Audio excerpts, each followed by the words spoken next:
We're excited to announce that our very own podcasting platform, Zencastr, has become a new sponsor to the show. Check out the podcast's discount link in our show notes and stay tuned for why we love using Zen for the podcast. You're listening to the Archaeology Podcast Network. Hello and welcome to the Archaeotech Podcast, episode 160. I'm your host, Chris Webster, with my co-host, Paul Zimmerman.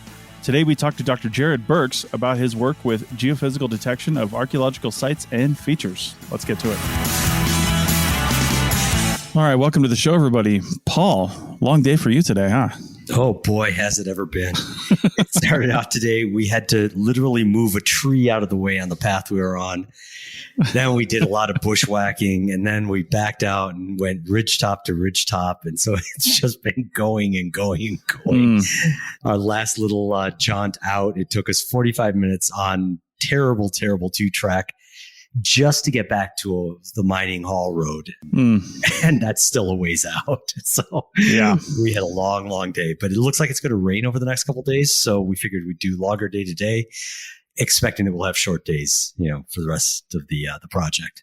Yeah, indeed. So, Paul, for those who didn't hear last episode on the Archaeotech Podcast, is out here in Northern Nevada with me on a project. And actually, he's been going out with my wife. She's the crew chief on this project. So Crazy. They're tooling around and doing stuff on the crazy high desert and high elevation mountains of northeastern Nevada. So good times all around.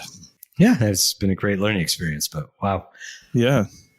Well, one thing we can't do here in these project areas is typically, most geophysical surveys because it's like solid rock underneath our feet. So there's not a lot of soil deposition. So there wouldn't be too much of that. But our guest today is going to talk about some of that stuff that he's done over in the East Coast and the central Ohio Valley and those areas. Dr. Jarrod Burks, how you doing? Doing good. All right. So as usual, we're all over the place. Paul and I happen to be in the same location, but Jarrod, you're over in Ohio right now. So anybody hears any weird things on the internet, I like to just call that out. Plus, like I said, Paul is in a laundry room by the router, so there could be some wind noise and some reverb and stuff like that. It's just the natural noises you hear. Yeah. It's not because this place is haunted. It's because there's a really squeaky vent up above me. We usually try to be pretty good about our sound environment, but there's not a whole lot we can do about it when we're in the field. So anyway, Paul, you saw some presentations that Dr. Burks did. You want to talk about that to introduce the topic today? Yeah, absolutely. So we've had Eric Olson on this podcast a couple of times in the past, and he's always been a very enthusiastic, very engaging guest. Actually, he guest hosted once when you couldn't make it. Yeah. And he told me that, hey, since you're getting back into CRM, I've never been in CRM before, but since you're getting back into archaeology and going to CRM, widen your horizons. Take a look at Ohio Archaeology. We're doing a lot of great things. And by the way, we've got the Ohio Archaeology Council annual meeting coming up. It's going to be hosted remotely on YouTube, I think it was.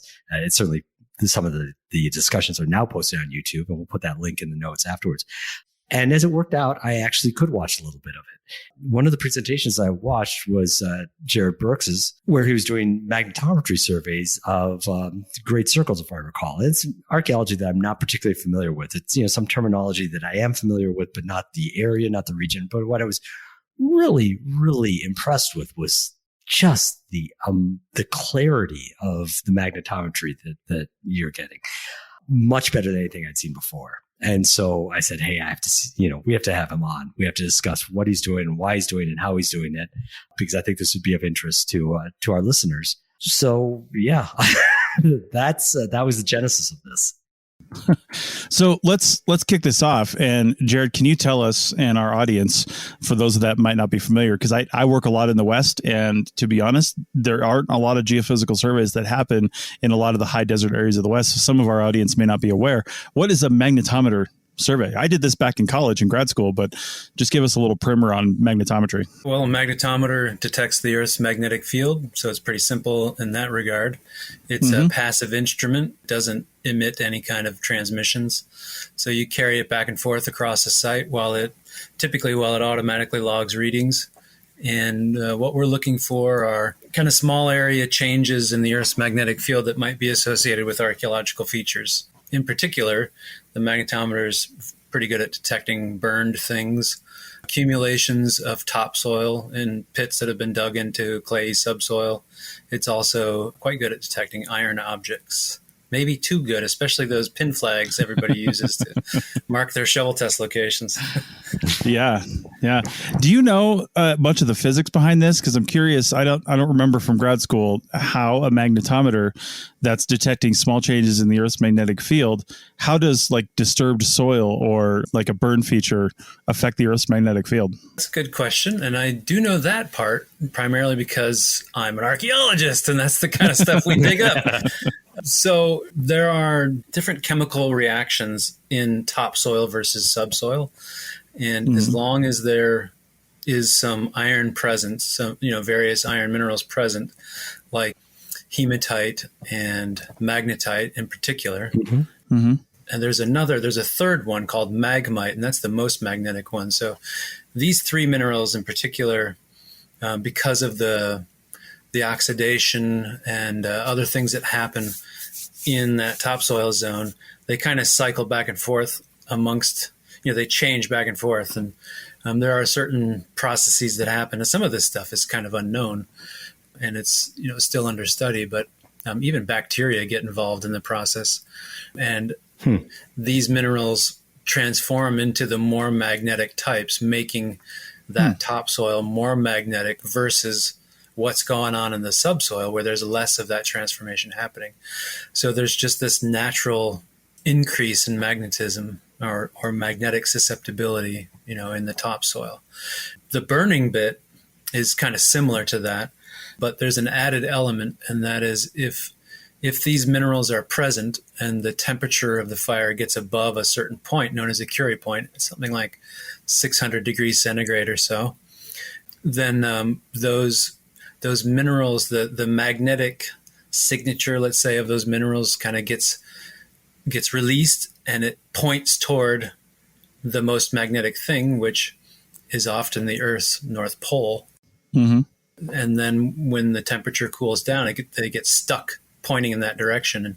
And if enough of those minerals end up pointing in the same direction, that magnetic moment is much stronger, than the ground around it. And in fact, that's the source of archaeomagnetic dating. Yeah, because the Earth's magnetic field has changed over time, so we can detect where they're pointing, basically, if it's undisturbed, right? As opposed to where the Earth's magnetic field is now. That's the difference that's being detected? Yeah, right. That difference. Yeah. Okay. Yeah. Are there certain soils that are more conducive to, becoming more magnetic, so to speak? Yeah, you bet. So, for example, I can tell you that sandy soils aren't terribly magnetic. And thankfully, we don't have very many of those in Ohio. Yeah. But there are regions that have lots of sandy soil. So there will be soil types that are, we might call them magnetically quiet. So when you do a magnetic survey across them, you see very little variability, whether there's archaeology there or not. And you could plow those quiet sites and you'd never see the plow marks. Whereas on magnetically busy sites, if you plow them, even if the top of the ground is flat, those plow scars below, where the plow's gone a little bit deeper into the subsoil, they'll show up, bright as day in a magnetic survey. Wow. But what's handy is usually those magnetically noisier soils, if people live on those landscapes, and people living in a place increases its magnetism too, because they burn things. They bring in organic material that those little magnetotactic bacteria like to chew on. And so people living on a spot can enhance a soil's magnetic potential as well. It's a process that's referred to as magnetic susceptibility. So human habitation, impacts magnetic susceptibility. Yeah, so that's an easy way. Believe it or not, we can sometimes use the intensity of plow marks to sort of map the distribution of archaeological midden. Okay.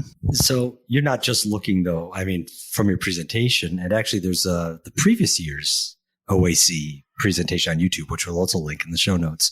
You're not just looking at dispersed evidence of people's activity doing things in a certain area, burning things, whatever, but you also have a distinct focus on earthworks, or at least in the two presentations of yours that I've seen. How do those earthworks affect the magnetic susceptibility? Yeah, so my day job is, all things archaeological and cemeteries. I spend a lot of time there. And then my personal research and my preservation hat is surveying these things we call earthworks. In particular, they're ditch and embankment enclosures, so circles and squares and octagons and those kinds of things. Mm-hmm. They're all built something like 1800 to 2200 years ago in the Ohio Valley here. And because a lot of those enclosures involve digging ditches down into the subsoil, so that's below the topsoil and then down into that less magnetic subsoil. If those ditches become filled with topsoil, which they pretty much all do eventually through erosion and plowing, then you've got a big old pile of topsoil there, on a landscape where the topsoil is usually pretty thin. So that spot will be more magnetic. I get it. And interestingly, we've surveyed enough of these now that we can see how it varies from river valley to river valley. So where I live in the center of the state in the Scioto River Valley, soils here are amazingly magnetic. Mm-hmm. So it's typically pretty easy to find these earthworks. They're really obvious, as you maybe saw in the magnetic data. But like the next valley over to the east, the soil there is just different enough, probably different geology there, different bedrock, certainly different glacial activity there. Mm-hmm. They're a lot more quiet. So it's a little harder to find the earthworks there. We may be jumping ahead of ourselves here, but do you have to recalibrate your tools or your cleanup of the data afterwards in order to account for those different soil types and different susceptibility in different places? Well, I'll tell you what, you should be really careful in data collection, no matter, how magnetic the ground is, of course, and make sure you're not magnetic when you're collecting data, especially if you're carrying a magnetometer. Yes. I started off carrying a magnetometer, so, I had to be very careful not to wear magnetic clothing. Right. And I will admit, my very first magnetic survey that meant anything to the world, I ended up having magnetic shoes on. I was going to say, you probably had metal grommets on your laces, right? Something like that. They were basketball shoes and they didn't look terribly magnetic, but they must have been so cheap. Maybe they were made with tire rubber or something. And you can see just about every step I took, in the magnetic data. It's that looks a little strange. I've never seen that before in the publications. So, from then forward, I always test new shoes against the magnetometer. And I've even taken the magnetometer into the shoe store, I know this may look weird, but I need to make sure that these shoes aren't magnetic. Yeah. Things you do in the field, right? Right. Yeah. The things you wouldn't know unless you've been told or you screwed it up once. Yeah. Like when you forget some of your critical clothing, like your magnetometer shoes, you have to go to Payless and try to find some cheap shoes. Nice. So, we're going to go to break here in a few minutes, but I'm wondering, just in general, you mentioned to us when you booked this appointment that you've worked with, magnetometry, of course, ground penetrating radar, resistivity, you've done metal detecting, all kinds of stuff. Have you found that in general, like if somebody was going to get into one of these things, like in general, something is one of those techniques is often more applicable than others, or is it just the right tool for the right job and everything's different? Yes and yes. I'd have to say, though, that it will depend on where you're working and what you're looking for. So I chose to start with a magnetometer because it works so good in the region where I was doing most of my work. Sure. And also, my PhD is in pre-contact period, American Indian archaeology. Mm-hmm. And so that's holes excavated into soil that are filled with soil. That's very tricky for the radar to detect, especially at the relatively low densities 20 years ago that we could do with the radar. So since we were mostly working on those pre-contact period sites, the magnetometer made the most sense. Since then, of course, we've added other instruments as we started to do more historic period surveys and cemetery surveys and all that, so the next tool, well, actually it was the third tool, I think, was the ground penetrating radar. They're also expensive. You may need to slowly build up your toolkit. So some thought should be put into, which one should I get first? Yeah, we used to joke, my advisor's project in the Middle East, they did GPR and it didn't work worth a damn on their site. So they called it the ground non-penetrating radar.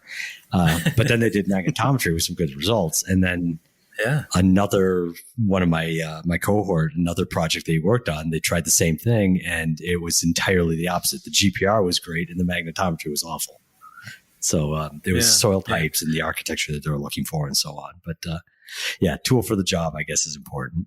Yeah, that's why it's often a good idea to know what it is you're looking for, have an objective, and if you can, know a little bit about how it appears in different kind of data sets. And, we often try to bring more than one instrument. Yeah, I would imagine. Yeah, that makes sense. Okay. Well, we are close enough to the end of this segment that we're going to take a break and then come back and continue talking all things geophysical with Dr. Jarrod Burks. Back in a minute. Chris Webster here for the Archaeology Podcast Network. We strive for high-quality interviews and content so you can find information on any topic in archaeology from around the world. One way we do that is by recording interviews with our hosts and guests located in many parts of the world all at once. We do that through the use of Zencastr. That's Zencastr.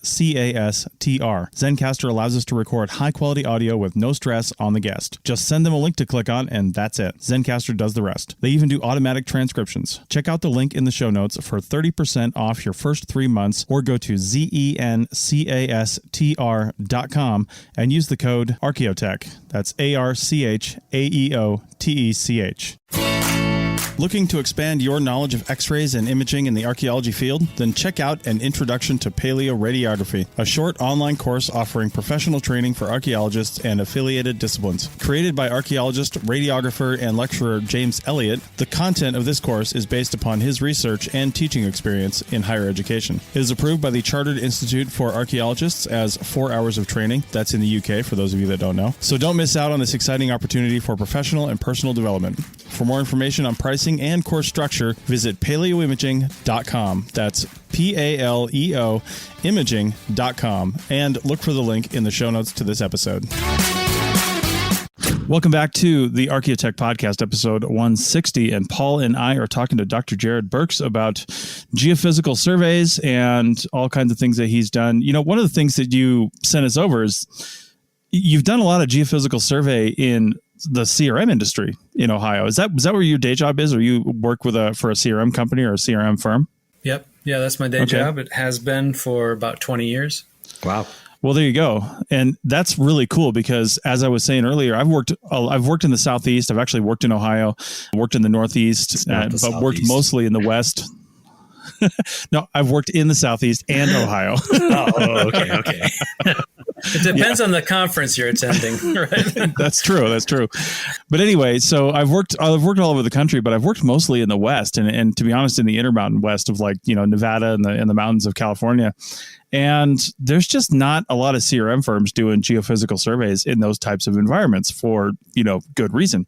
So it's really cool to hear a CRM firm doing that. How has bringing geophysical methods into CRM changed or improved Ohio CRM archaeology? So we weren't the first ones to do it by any stretch in Ohio, but I think one thing that set us off 20 years ago was that we were doing it a lot for ourselves. And so you can do a lot more trial and error when you're the one digging up the horseshoe or whatever it is, that was supposed to be a cooking pit. So we got pretty good at interpreting the magnetic data, so we started to transition for example, our phase 2 work. So in Ohio, it's phase 1, 2, 3, as it probably is elsewhere, find sites on phase 1, assess sites for eligibility on phase 2, and then, phase 3 is data recovery. So we kind of focused in on phase 2 as that point at which, should we bring the backhoe out or not? And we started moving away from bringing the backhoe out because if the goal of the phase 2 is really just to determine if there's subsurface integrity, and this site may be eligible for the National Register, then, hey, we can do that with a magnetometer because there's a lot of stuff in our region that's magnetic and it's pretty quick to find it with a magnetometer. So a lot of our archaeology sites are, half acre to 2 acres in size. And, that's only like a day or two of magnetic survey with a handheld instrument back then, So we could cover the whole place, whereas before you might use your backhoe just to strip off a couple of 10 by 10 meter blocks or something like that, and you'd only sample a bit of it. So that's kind of the platform where we started to grow this approach, and we had to show that it worked, many, many times. I spent a lot of time going and doing surveys for nearby field schools, interpreting the results, and then say, hey, dig here and you'll find cool stuff. And that helped, spread the word. And, eventually people realized, these guys know what they're doing. They seem to be able to find things with regularity. And we gave kind of demonstrations to our historic preservation office. And, the archaeology world's pretty small, so you kind of already know all these people and you see each other at conferences and such. So they began to see how this might be not necessarily more cost effective, but a more effective way. And it was up to us to make it more cost effective. And so we worked hard at that. And that's how we kind of made it at least an integral part of our process. And it's become more common in Ohio, I think, because of how often we were doing it. And we're not the only ones that do geophysics in Ohio. Of course, there are plenty of other people that do. And so getting your historic preservation office interested in it and seeing that it is actually quite effective and can find the resources that are important to find while also preserving those resources, because when you dig, you're destroying what you're digging up. And those backhoes, while they're effective at finding buried features, they're also really effective at destroying stuff. Yeah. What about clients? Is it tough to convince them that what you're doing is not going to get their permit pulled and get them fined because, you said there was nothing there via magic and didn't actually dig anything? So with clients, it's more like, so you say that works better. Why do we want to do that? Right? Because they don't want to find archaeology. Finding too much. Yeah, you don't want to find too much. And it's like, well, again, that's up to, the preservation office wants you to find what's there. That's what the law really wants you to find that. So we're not trying to make your life harder. We're trying to make your life easier.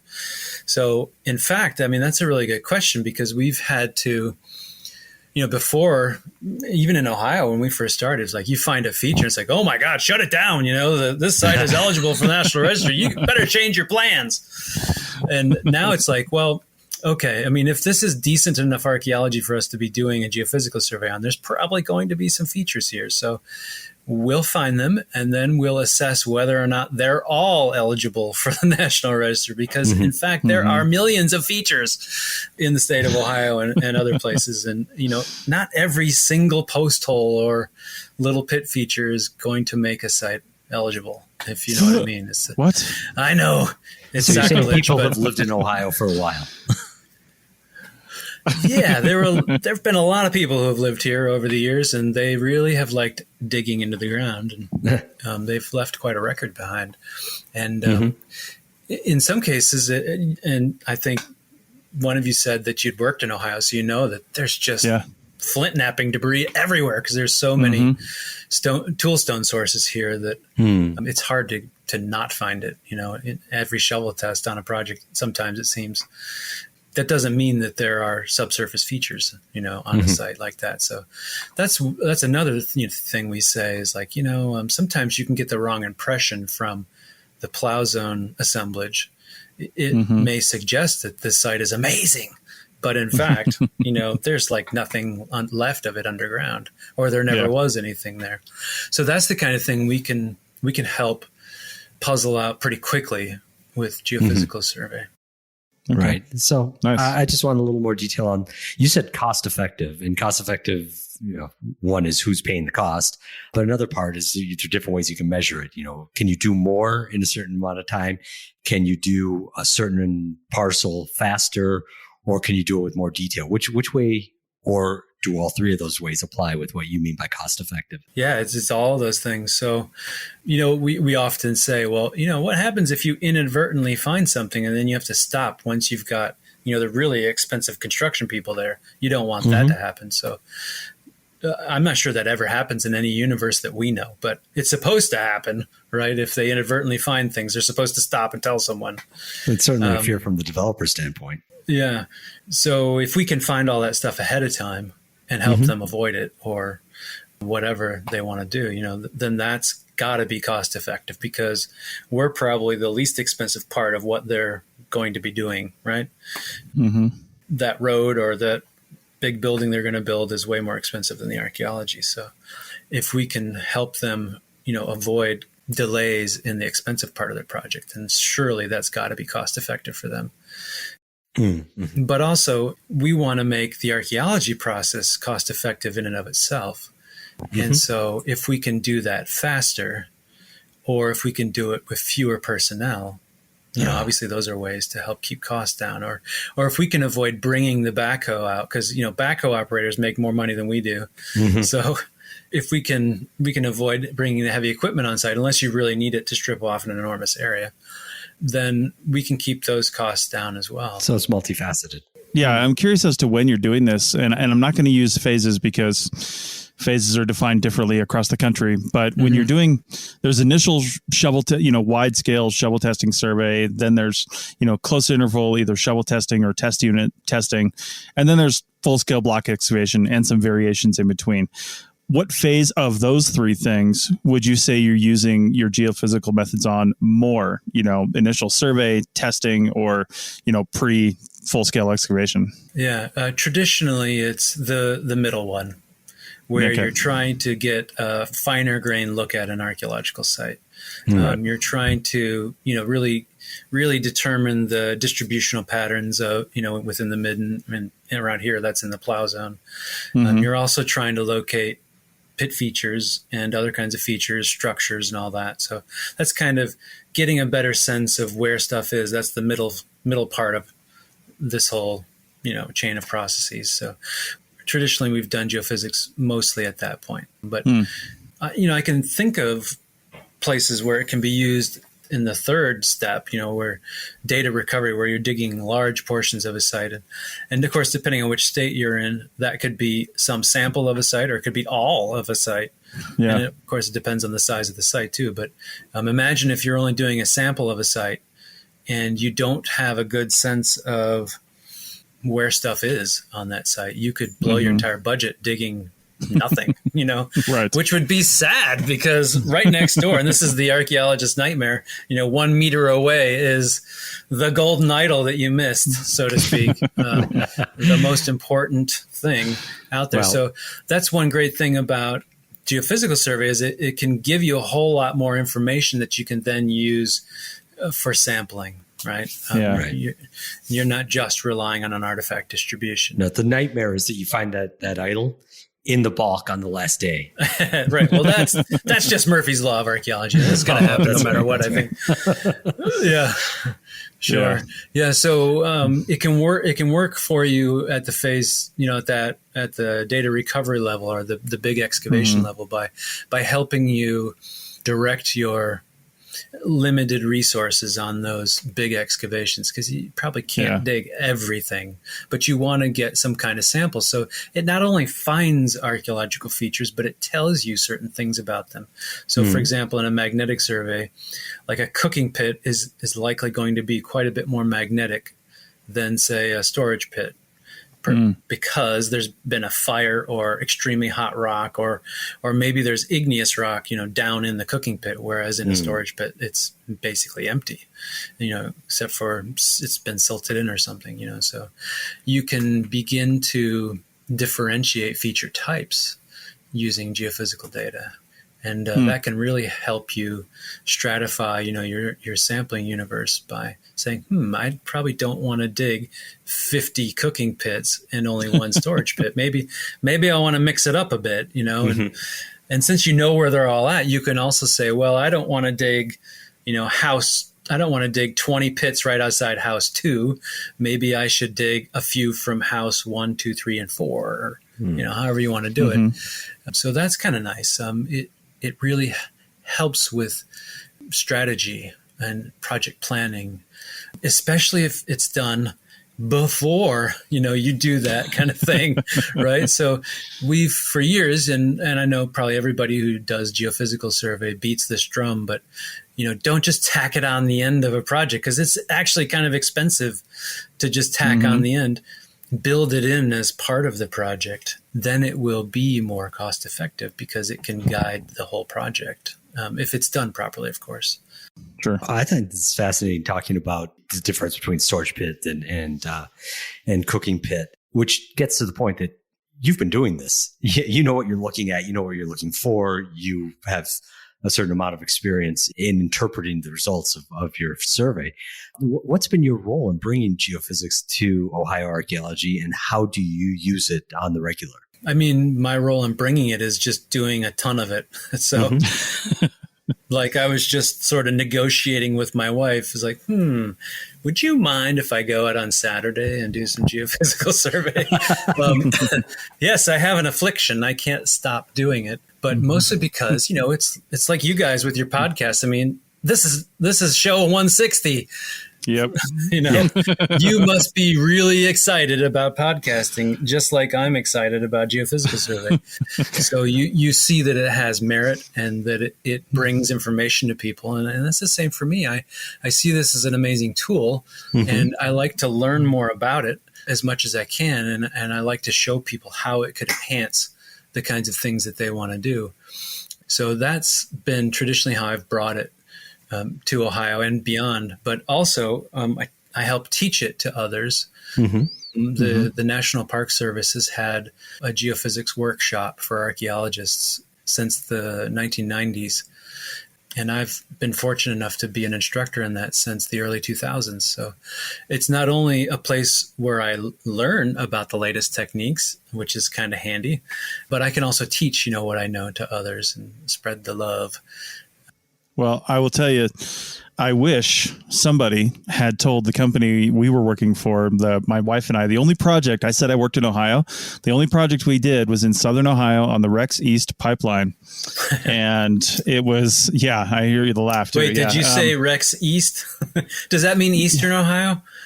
I don't know. That's just all they called it, was Rex East. I don't know what it was east of, but that's what they called it. Well, we did some surveys for that pipeline, but apparently not in your area, unfortunately. But we found quite a bit. We found stuff. So, well, dude. I know we were pulled in and we were doing phase 2, testing. It was like, I think it was half meter, like 50 by 50 centimeter, 5 meter grid testing. Basically, they found stuff in shovel testing, and then they plopped this 5 meter spaced grid down of like 25 or so shovel tests that were 50 bys. And that's what we did. And not only that, but it was like February and early March, and it was like 5 degrees was the high most days. Yeah, and that's kind of brutal time in Ohio. Oh, it was terrible. It was absolutely terrible. And that's when I do most of my magnetic surveys, though. Oh, yeah? Yeah, it's not always brutal like that. You were just lucky, I think, in that year. But it's when the bugs and the poison ivy aren't out, so it's a great time to be doing magnetic survey. At least if it's not super cold. You're not really selling Ohio. It's either 5 degrees or there's bugs and poison ivy. So I mean, that's everywhere in the East. That's true. That's actually true. At least north of a certain point. Yeah, indeed. All right. Well, I think that's about time for our final break. We will come back and wrap up this discussion with Dr. Jarrod Burks. Back in a minute. You may have heard my pitch for membership. It's a great idea and really helps out. However, you can also support us by picking up a fun t-shirt, sticker, or something from a large selection of items from our TeePublic store. Head over to arcpodnet.com/shop for a link. That's arcpodnet.com/shop to pick up some fun swag and support the show. Welcome back to episode 160 of the Archaeotech podcast, and we are talking with Dr. Jarrod Burks. So I want to go in a slightly different direction than maybe CRM. I don't know. Maybe CRM is involved in some of this a little bit, but Ohio Earthworks. Ohio is relatively famous for earthworks. I mean, they're kind of all up and down this area of the country, but Ohio is just kind of like the mecca of earthworks. Can you first, for some people that may not be aware of this or what these really are, can you define what really constitutes an earthwork and what they traditionally are? And then we'll talk about how you've used geophysical surveys to help preserve and, learn about them. Yeah. So earthworks are enclosures and mounds. We're all familiar with mounds because they seem to be everywhere in this part of the world. But enclosures are a bit more rare. And by enclosure, there are two types. There are earthen enclosures that are typically ditches with embankments or sometimes just embankments. And they're often in geometric shapes like circles in particular, but also squares and octagons and some other unusual shapes. And then there are also enclosures that are made of wood. And we're talking like wood henge kind of thing, So Cahokia's got a famous example, but that's relatively recent in time. And the ones we're talking about in Ohio are the more ancient ones from the Woodland period. So, about 2,000 years old, associated with this Hopewell and the thing that we call Adena. So it's just before Hopewell in the Ohio Valley. Yeah, so we're on the lookout for both of those kinds of enclosures. Much easier to detect the earthen ones, a lot harder to detect the wooden ones because now they're just post holes. So they're pretty small. Yeah. Just as a quick aside before we get going, do you have any theories or have you read any theories about why there are so many earthworks in Ohio as compared to, say, other places? Because you're right, mounds are kind of all over the place. I mean, not really here in Nevada so much, but, at least in the Midwest. They are near Nevada. Oh, yeah, that's right. You guys said you were working on rock before. That's right. So you got to have some soil. That's step one, have dirt. Have dirt, yeah. So why Ohio? Yeah. I don't know why there's so many here. It's one of those that you guys always ask those questions. Why is that? But in part, it's because there has been a long tradition of earthwork building here. So mound construction began about 1000 BC here. So people were moving soil to create things as long as 3,000 years ago. Now that's by far not even close to the oldest mounds in the eastern United States. Those are down in the southeast. But, why these geometric enclosures? That's the real big question. I still have this question. I can't seem to answer it. I've worked on dozens and dozens and dozens of these sites and made all kinds of cool finds. And still, the most fundamental question, like why so many, is unanswered. Now, I can tell you one thing that I have learned, and that is that we don't have a clue as to just how many are here because we are really only aware of the tip of the iceberg. Now, that's true for all archaeology, of course. But as we've continued to do more geophysical survey, we've accidentally encountered new undocumented enclosure sites. So how often would you accidentally encounter something that's not, unless it's really common? So just from those situations, I know that they're probably more common than we think. And by common, as of 1914, there was a book published then called the Archaeological Atlas of Ohio. It had 587 enclosure sites in it. Jeez. Not all of those verified, but some of them include the really famous ones like Serpent Mound and Hopewell Mound Group and, Newark Earthworks, places everybody knows about. But there are a whole lot of really small ones that, you've never heard of and plenty that I probably haven't heard of. Some of those are also unverified.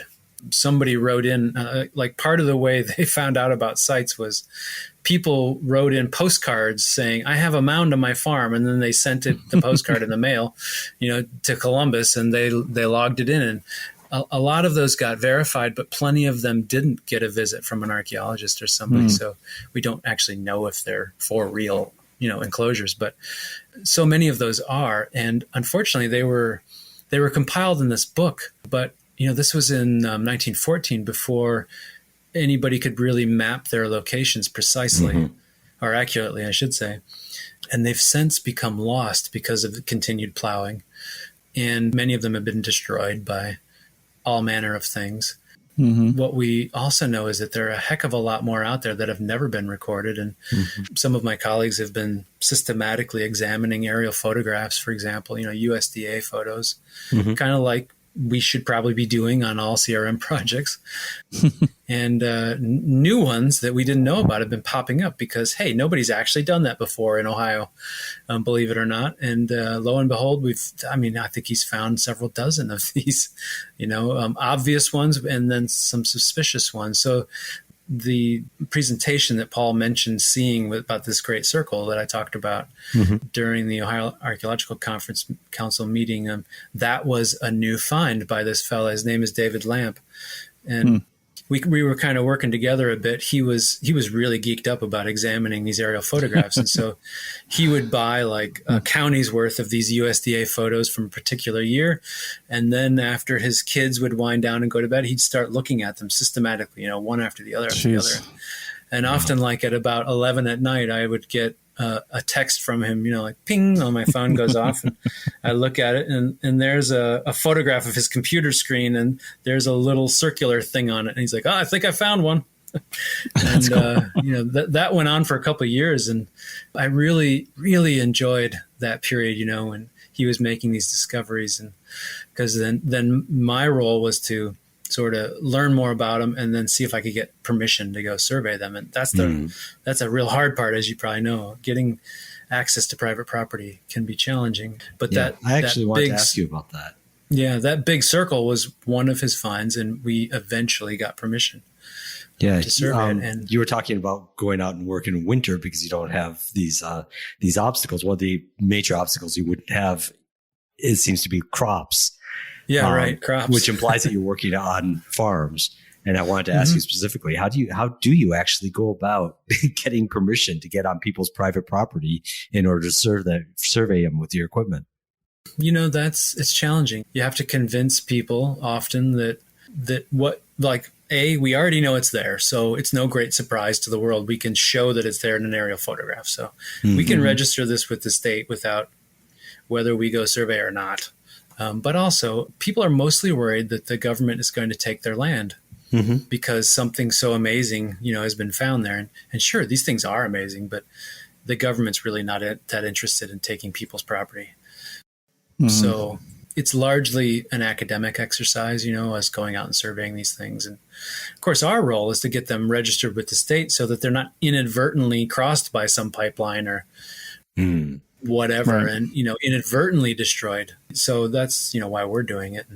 And a lot of landowners, when you tell them that sort of thing, it's like, oh, so this could be beneficial actually if we don't want someone to take our property or to put in that utility line, then yeah, exactly. And some of our finds have been used in that way too. Hey, I always tell people that, they think if they go take off the fun, good, fancy projectile points and stuff like that from a site that, now somebody can't come in and take their land. I was like, it's actually the exact opposite of that. If you take away all the good stuff, then we can't evaluate it, or we can't evaluate it as eligible. Therefore, call in the bulldozers. You know what I mean? So yeah, exactly. Yeah. That's a lot of what it is out here. Yeah. So I'm curious. Yeah. Aside from anything from prehistoric, built environment, you've got the stone structures and stuff down in the Southwest, and of course the earthworks of the Midwest and Ohio. Aside from that, just being super cool because it's just different than a projectile point or something else. It's something somebody built and you can see it, and it's just neat.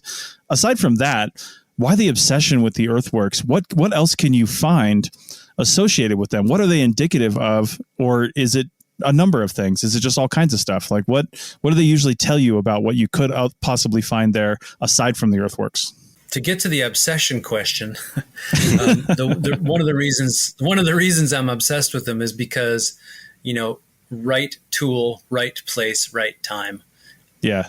I've got the equipment to do it, and I've got the time. Don't have any kids. My wife is forgiving mostly. And so, I can do it, just why did those guys back in the 1800s spend all that time and effort to map the earthworks back then? Because they were interested. They wanted to know where these people came from. They had the time and the money to do it. So, it's probably some of that too. you can probably see that happen over and over and over in any scientific discipline. And I'm hoping someone will eventually figure out how to do cold fusion, in their garage for the same reason. But yeah. So as to like why study these places, it is part of my research, and I see it as a way for me to contribute, other than my day job. These things were made, before corn agriculture, before people lived in villages, and kind of right at the cusp of what it was to be a farmer. We often refer to them as horticulturalists because we don't want to use the F word, farmer, with these folks, because it's before corn. But they're growing domesticates, chenopodium, little barley, knotweed, sunflower. They must be growing them in fairly large numbers because they suddenly appear in the archaeological record in fairly large numbers. They're, like every Hopewell site has these crops at it. And before, sure, you find it once in a while, but it's kind of rare. So, there's something happening at that time period. And not only are they growing these domesticates kind of all of a sudden, but they're also spending a tremendous amount of time, moving dirt to build these earthworks, some of which are 1,000 feet across and are aligned to major astronomical events that only happen once a generation, like the northernmost moonrise on the eastern horizon. The Newark earthworks, part of them, are aligned to that event. You can't just observe that every night and then decide, let's build an earthwork so we don't have to break out the telescope to see it. We can just sit there and watch it rise, in the spot. Well, somebody had to sit there and watch it rise over the course of a whole generation to know that. So people must have known, that the moon swings back and forth on the eastern horizon, every day as it rises. And then there must be a northernmost point. And so we like this spot, so we're going to figure out where that is. And now we're going to build this amazing facility to observe this event. And won't that be amazing? When you can wow your neighbors and say, hey, you know what? I'll bet the moon rises right there, in that opening in the earthwork. You watch. And then, you can seem really impressive. So, why did they do that? Yeah. It had to be a very important part of their lives to be able to do that sort of thing. So what I find intriguing is that this kind of way of life, building monumental architecture at this scale, but then living in a dispersed community because their settlements aren't very large, at least like you might expect a village to be where there are multiple households there. We're talking a settlement is one or two houses. Now, there may be a neighbor, half a kilometer away, and the next neighbor may be another half kilometer away. But so these communities are dispersed across the landscape. So it's not like urban living. So how do you get those people together, in the same place?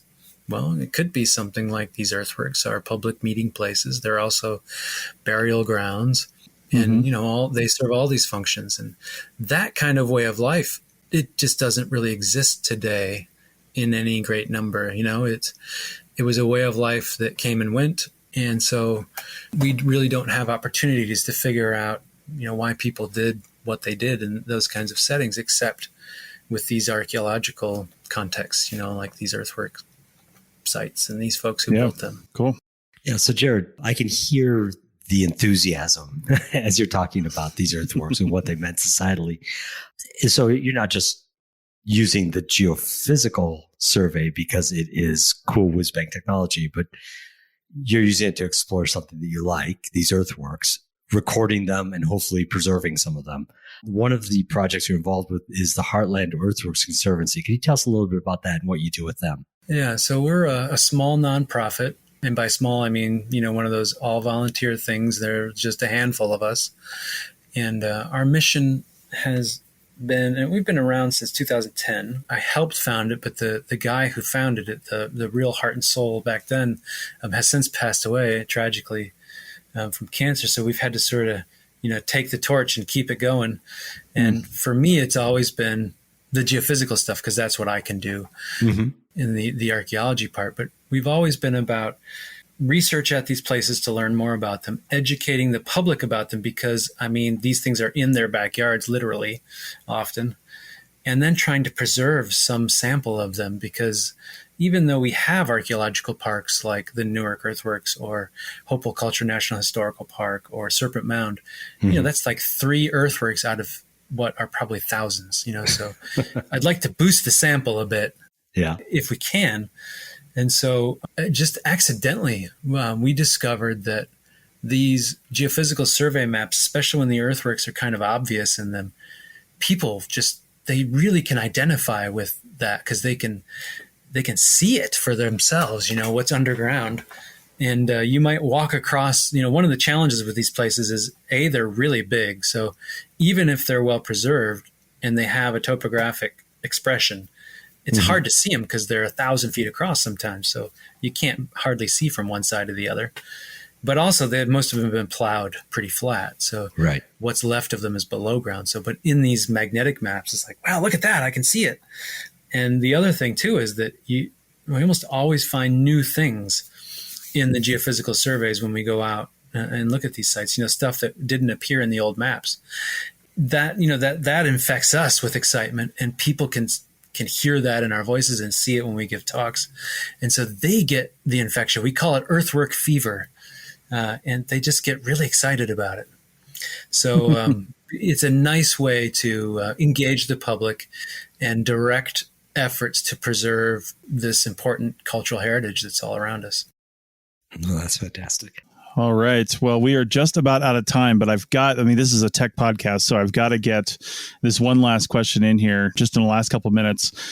What are some future or maybe stuff that is currently being worked on, geophysical survey advances that you think will be important for archaeology? And one thing I haven't heard mentioned was LiDAR. I don't know how effective LiDAR is in finding these, but it seems like it would be.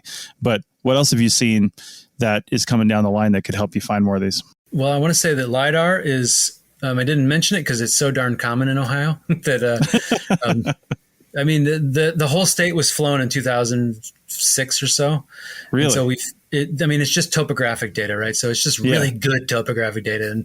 And the earthworks, a lot of them look gorgeous in it. So that's nice. And I can sit in my underwear at home and, make really cool maps, and that's awesome. So on those really frigid days where I don't want to go outside, I just work on LiDAR maps. But what's coming down the pike is incredibly exciting for me. And that is landscape scale survey with both magnetometry and ground penetrating radar. They've been doing it in other parts of the world for quite a while. For some odd reason, it's just never made it here. And maybe that's because our market can't bear the cost of that. Traditionally, that equipment is really expensive. So now that there's a bit more demand for it, it's a little bit more attainable for even CRM guys like us. Yeah. So towing a magnetometer array and surveying, an entire field in a couple of days, we can do that. Right. We have done that. So that's really exciting. And then the other cool thing is that's happening in radar too. So radar traditionally is, it's very laborious. It creates a ton of data. And so it takes a long time to process it. We're almost to the point where we can tow a radar around and collect so much data that they now call it 3D radar, which is just basically a smack in the face of people who only have, one channel radar systems. So these are like 20 radars all connected together, into one system. So it's very high density, and it's the same technology that was used in Europe to find those Viking longhouses and the ship burials recently. You've seen that in the news. Yeah. It's like, wow, that's amazing. I wish we could do that.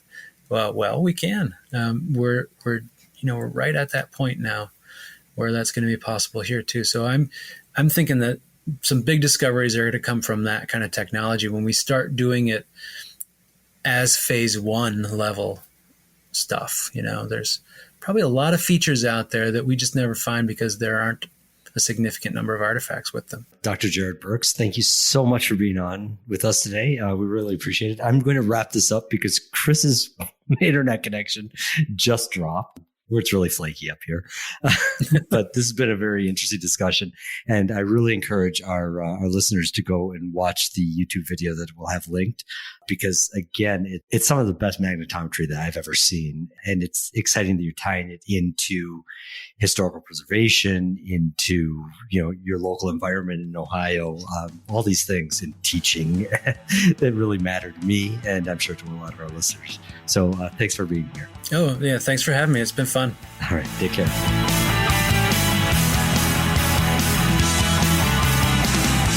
Thanks for listening to the Archaeotech Podcast. Links to items mentioned on the show are in the show notes at www.archpodnet.com/archaeotech. Contact us at chris@archaeologypodcastnetwork.com and paul@lugal.com. Support the show by becoming a member at archpodnet.com/members. The music is a song called Off-Road and is license free from Apple. Thanks for listening. This episode was produced by Chris Webster from his RV Traveling America, Tristan Boyle in Scotland, and the Archaeology Podcast Network, and was edited by Chris Webster. This has been a presentation of the Archaeology Podcast Network. Visit us on the web for show notes and other podcasts at www.archpodnet.com. Contact us at chris@archaeologypodcastnetwork.com. Thanks again for listening to this episode and for supporting the Archaeology Podcast Network. If you want these shows to keep going, consider becoming a member for just $7.99 US a month. That's cheaper than a venti quad eggnog latte. Go to archpodnet.com/members for more info.